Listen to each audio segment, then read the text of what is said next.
చూడలేదా నువ్వు? వీళ్ళు దొంగలకు ఇస్తారమ్మా ఓటు. ఇద్దరు వీళ్ళు ఓలో అసలు తెలియదు ఇక్కడ కాదే కాదా అని. ఈమె ఓలమే కేసీఆర్ బిడ్డనట్టుంది, దొంగనేనా జైలు పోయి వచ్చింది. ఇంకేం చెప్తాట్టున్నావమ్మా? మరి జైలుకు పోయి వచ్చింది ఓకే, అది ఆ కేసు గట్టిది కాదు, అది కరెక్ట్ కాదు, నిజం కాదు అని చెప్పేసి కోర్టే మళ్ళీ తీర్పిచ్చింది. అవునా? కాందే 3-4 నెలలు లోపల ఉండొచ్చిందా? అంటే ఇప్పుడు ఒక్కొక్కసారి తప్పు చేయకపోయినా కొంతమంది లోపలికి వెళ్ళాల్సి వస్తుంది. ఎవరు ఏం చెప్పినా అమ్మా వాళ్ళ ఎంత మనం పట్టించుకో, ఏమైతే తెలియదు. వరంగల్ వాళ్ళు కాదు బాబాయ్, వీళ్ళిద్దరిలో కాస్త తెలంగాణ ప్రజలకు పనిచేసే వాళ్ళు ఎవరు? అమ్మ ఎవరు పని చేసేవాళ్ళు తెలియదు. ఇప్పుడు వచ్చిన రేవంత్ రెడ్డి కూడా దొంగనే. ఎవడో పని చేస్తున్నాడు, ఎవడు పని చేయని పరిస్థితి ఉంది. ఏరియా ఎన్నుకున్నారు, దొంగన తయారైనాడు వాడు. ఎవరు అంటున్నాము? కాస్త కేసీఆర్ బెటరా లేదంటే రేవంత్ రెడ్డి? చెప్పాలంటే కేసీఆర్ బెటర్. ఇప్పటి వరకు అయితే వాడు అప్పు తెచ్చినా కూడా 10 మందికి సాయం డబ్బులు ఇచ్చినాడు. వీడు అప్పు చేసి ఏం చేస్తున్నాడు? ఎవరికి పింఛన్ ఇచ్చేటోనికి పింఛన్ ఇవ్వడం లేదు, ఎవరికి ఇచ్చేది ఎవరికి ఇవ్వడం లేదు. ప్రతి ఒక్కరు తిట్టుకోవడం తప్ప చేసేది ఏం లేదు. ఇంకేముంది?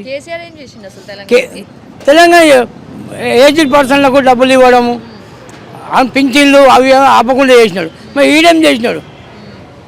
ఉన్న కాడికి వాడే నయము. ఏంటంటే ఎవడో వస్తే మార్పు వస్తామో మనం వాళ్ళకి సపోర్ట్ చేసిన ఉపయోగం లేదు. పూట్పాట్న ఇంతకుముందు ఛాలెంజ్ లేకుండే అమ్మ, ఇక్కడ మీటింగ్ లేకుండే. పూట్పాట్న పెట్టుకున్నాక మాకు ఛాలెంజ్ చేస్తున్నారు, 120 రూపాయలు ఇస్తున్నారు. నెలకు ఒకసారి కంపల్సరీ ఇస్తున్నారు ట్రాఫిక్. ఇంతకుముందుకి ఏం లేదు.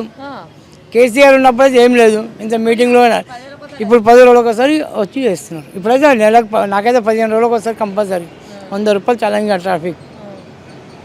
ఇంతకుముందు లేకుండే, ఇక్కడ మీటింగ్లు లేవు అని చాలా తక్కువ ఉండేవి. ఇప్పుడు ప్రతి వారంలో ఒక 4 రోజులు మీటింగ్, అసెంబ్లీ ఉన్నప్పుడు నేను మీటింగ్. కాదు బాబాయ్, రేవంత్ రెడ్డి బెటరా సీఎంగా, కేసీఆర్ బెటరా? కేసీఆర్ బెటర్ అంటే. ఎందుకంటే వాడు అప్పు చేసినా కూడా పింఛన్ చేయడం, ఏజ్డ్ పర్సన్ అన్ని విధాలుగా చూసినాడు. వీడు ఏం చేస్తున్నాడు, ఏమి ఇస్తున్నాడు. మా గిలగిల కొట్టుకుంటాం. ఏజ్డ్ పర్సన్ రోజు మీద అడుక్కుంటే ఏం రాడు, పింఛన్ చేయడం కూడా కొడుకుంటాం. అట్లా ఉంది పరిస్థితి. ఇంకా అది సంగతి. అయితే మళ్ళీ ఎవరు వస్తే బాగుంటుందంటే? మళ్ళీ వాడు వస్తేనే బాగుందంట. వాడు వస్తేనే కేసీఆర్ వస్తేనే బాగుంటుందంట. ఎందుకంటే ఏజ్డ్ పర్సన్లకు మేము రక్కలు అన్నీ చేసుకోగలుగుతాం.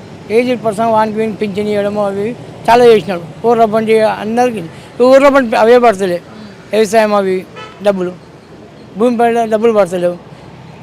అంటే ఆడిస్తున్నాడు, సెంట్రల్ గవర్నమెంట్ వాడిస్తున్నాడు. ఓకే, ఏం డబ్బులు ఆయన ఇచ్చాడు, ఆయన ఇస్తున్నాడు. వీడు ఇచ్చేదా మొత్తం దిగమింగేస్తున్నాడు, అప్పులు చేస్తున్నాడు. ఏం చేస్తున్నాడు?